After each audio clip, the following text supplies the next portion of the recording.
Hello, my name's Robin Duda, and today I really want to respond to some of the communications I've received over the internet and things that I've read that creates a lot of confusion in my view about how we are to be with our own fear.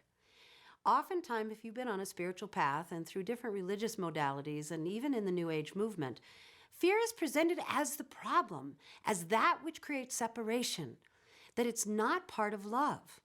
Well, I have found a completely different reality. I have found that when we allow our heart, our love, to embrace the fear that's coming up in our bodies, the nervous system knows exactly what to do.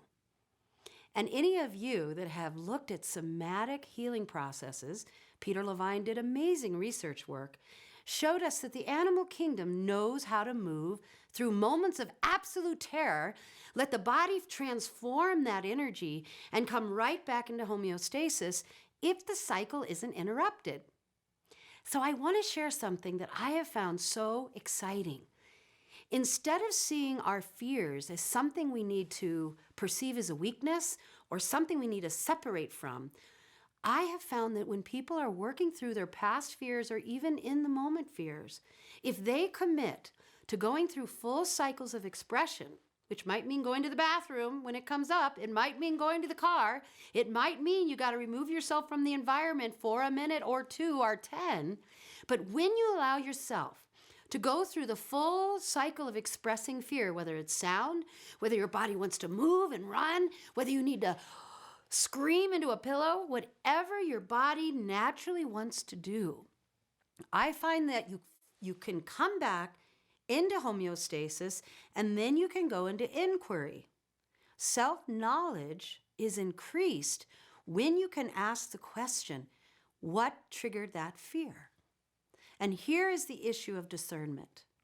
Is our fear being triggered because the environment is actually out to get us? Is there something in the environment that's trying to harm us? Is there a person or a tiger? As in the past descriptions of flight, fight, we were always responding to a threat in the environment, and we've all read those studies about stress hormones. Is there something in an environment that's trying to harm us? Or are we responding to a past belief system, a way we were conditioned as children, that if we didn't do X, Y, and Z, we were going to get that punishment? We were going to get shamed. We were going to get ostracized. If we spoke up against our parents, a whack would come. So our body goes into silence, freeze, complete ineffectiveness, weakness, and we don't know what to do. So oftentimes, when people come to me and they don't know how to move through their fear, they are locked in their nervous system because they never had permission to go through a full cycle of full physiological expression. So the soul, if it's not committed to feeling the whole body experience, the soul starts to disassociate from the sensations of fear. And if the mind is not taught that fear is part of our loving, fear is your information trying to come forward, then the mind says, ooh, I don't want to be afraid. Ooh, I have to use, any moment that I'm afraid is a weakness. I judge myself when I have fear. What's wrong with me? And if you're in that cycle of belief, you're never going to give your body permission to finish what it never finished when you were young, or to respond naturally to a situation that you maybe need that high adrenaline action. So there's so much confusion in the New Age movement right now about what is the ideal. And for me, if we can embrace every experience, if we can allow our experience to become information about what we need to love, what we need to integrate, what information is really here for us for discernment of what is loving for us, then we'll be empowered. What I watch is when people deny their fear, the fear literally comes outside of the body. It's almost like it vibrates in a separate package. And when your fear is disconnected and disassociated, then other people can come in your environment and just twing it like that because you're not integrated with it, you don't have self-knowledge about it, and you're not really willing to experience what your needs are. You're just having your fear out here is the problem. And anyone that's studied some of the controlling techniques of mind control or social engineering or any place where our teachers and our society, the elites, have an ideal for us to be obedient, we know that the core strategy is to engage us in fear that we have to comply. But if we're integrating our fear and we're using our fear as information, we might be able to stand up and say, you know what? You're trying to dominate me right now, and I'm not going for it. Yeah, that's scary right now, but I'm not playing that game.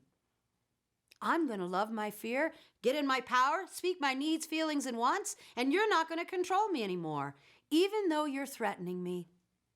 So what would that be like? To not be controlled by your fear. And that is the way we are controlled, is by not willing to heal, feel, integrate, and empower through our fear. It's not separate from love, folks.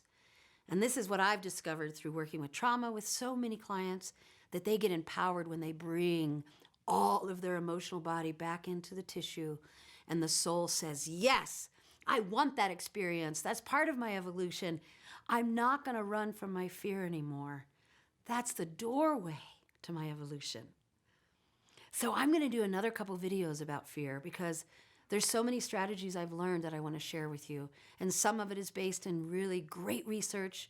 Some of it is what I've discovered. And I just want it to be useful to anyone that's really navigating these times of understanding how to stay grounded during all this transition of the systems being destroyed in our life. It's necessary. The old systems need to break down. But how do we find our grounding, our self-love, and our new community where we can live an authentic life? Thank you so much for watching. And of course, the question I ask, what do you need to love today?